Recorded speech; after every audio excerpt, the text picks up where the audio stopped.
जातीय जनगणना कराने का जब से फैसला आया है तो कहीं ऐसा तो नहीं कि जो पहलगांव घटना घटित हुआ है जम्मू कश्मीर में उसको धीमा करने के लिए इसको लाया गया।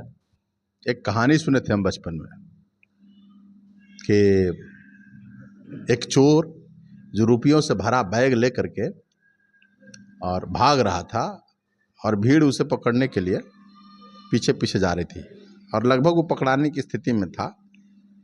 तो क्या किया कि थोड़ा सा पैसा जो है निकाल करके छिट दिया ताकि लोग हमको पकड़ नहीं सके।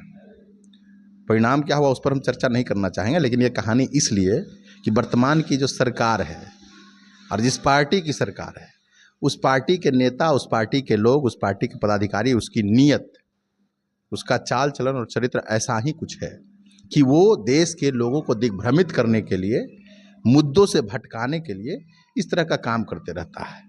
अब उनकी मंशा चाहे जो हो, हमारी लड़ाई जातीय जनगणना को लेकर के जो था कि पूरे देश में जातीय जनगणना हो, तो जातीय जनगणना कराने का जो निर्णय लिया गया तो ये हमारी कूटनीतिक, वैचारिक और रणनीतिक जीत है हमारे पार्टी और महागठबंधन के जितने भी घटक दल हैं उसका।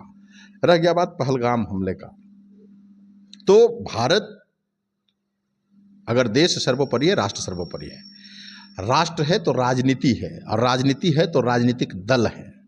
हम इस बात के हिमायती रहे।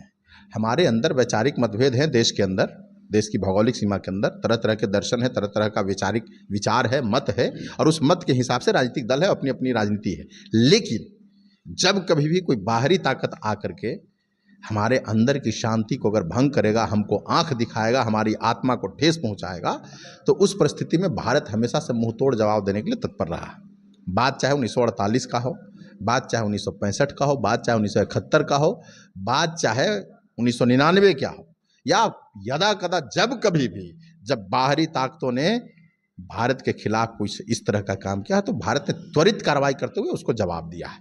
अब पहलगाम घटने की बात हो रही है तो सबसे पहले तो मैं जो इस हमले में मारे गए उनको श्रद्धासुमन अर्पित करता हूं और उनके परिवार के प्रति अपनी संवेदना प्रकट करता हूं कि निर्दोष नागरिक, इस देश के 27 भारतीय नागरिक मारे गए और जिस प्रकार से धर्म को आधार बना करके, धर्म आइडेंटिफाई करके मारा गया, तो कहीं ना कहीं हमारे देश के अंदर जो माहौल बनाया जा रहा है, धर्म के आधार पर जो पॉलिटिकल पोलराइजेशन किया जा रहा है, तो उस बात को तूल देने के लिए और धर्म को आधार बना करके ये जो जघन्य अपराध किया गया, तो मैं तो समझता हूं कि कहीं न कहीं वो लोग जो हैं चोर चोर मौसेरे भाई वाली बात साबित कर रहे हैं।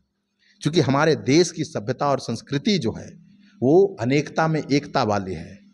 इस भारत देश को विविधता में एकता का देश कहा गया है। अलग अलग भाषा, अलग अलग संस्कृति, अलग अलग रहन सहन, अलग अलग बोल चाल, पहनावा ओढ़ावा, भौगोलिक स्थिति, फिर भी भारत एक है, अखंड है। अलग अलग धर्म के लोग, हिंदू, मुस्लिम, सिख, ईसाई आपस में है भाई भाई, सर्वधर्म समभाव की भावना है और इस भावना पर यह प्रहार किया जा रहा है।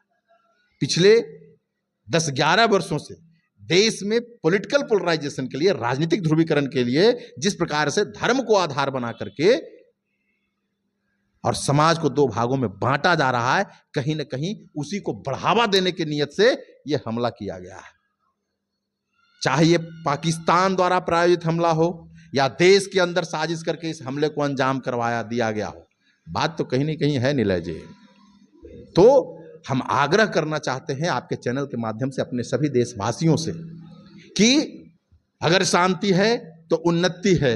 भारत की जो सभ्यता, संस्कृति और विश्व पटल पर जो अनेकता में एकता वाली पहचान है, इसको अक्षुण्ण रखते हुए हमको विकास के रास्ते पर चल के मजबूती के साथ विश्व पटल पर भारत को स्थापित करना है। इस सूत्र के साथ हम लोग को आगे बढ़ना है। हमको समझना पड़ेगा कि वो कौन से लोग हैं जो समाज में मतभेद पैदा करके अपना रोटी सेकना चाहते हैं, धर्म के आधार पर, जाति के आधार पर, लिंग के आधार पर, भाषा के आधार पर। तो हमको सतर्क और सचेत रहने की जरूरत है ताकि भारत की सार्वभौमिकता जो है, भारत का जो एकता है, भारत की जो अखंडता है, वो अक्षुण्ण बनी रह सके और यहाँ पर सारे लोग प्यार मोहब्बत से जो है अपने देश में रह सके। केंद्र सरकार जो भी निर्णय लेगी, क्या राष्ट्रीय जनता जल उसके साथ है? अरे भैया, सर्वदलीय बैठक हुआ।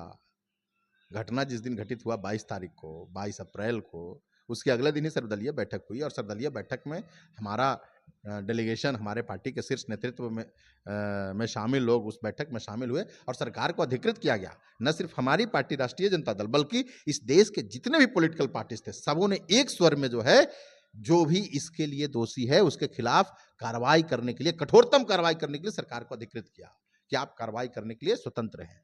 आज 10 दिन हो गए, 11 दिन जब हमारी और आपकी बात हो रही है। इस 10 दिन में, 11 दिन में देश के एक एक नागरिक, देश का एक एक जो व्यक्ति है, वो टकटकी लगा करके देख रहा है कि जघन्य अपराध को अंजाम दिया गया, उनके साथ क्या किया जा रहा है। अभी तक कुछ नहीं। वादे करके आए थे कि 1 सर के बदले 10 सर लेकर के आएंगे। भाषण दिया करते थे कि देश की सीमा की सुरक्षा की जिम्मेवारी किनके हाथों में है, अर्धसैनिक बल, सेना किनके अधीन है, बैंक जिससे आतंकी गतिविधियों, रुपया जो है बैंकों द्वारा संचालित होता है, बैंक किसके अधीन है, कैसे आतंकी कोई आ जाता है। ये सवाल पूछने वाला व्यक्ति जो है आज खुद प्रधानमंत्री की कुर्सी पर बैठा हुआ, गद्दी पर बैठा हुआ है।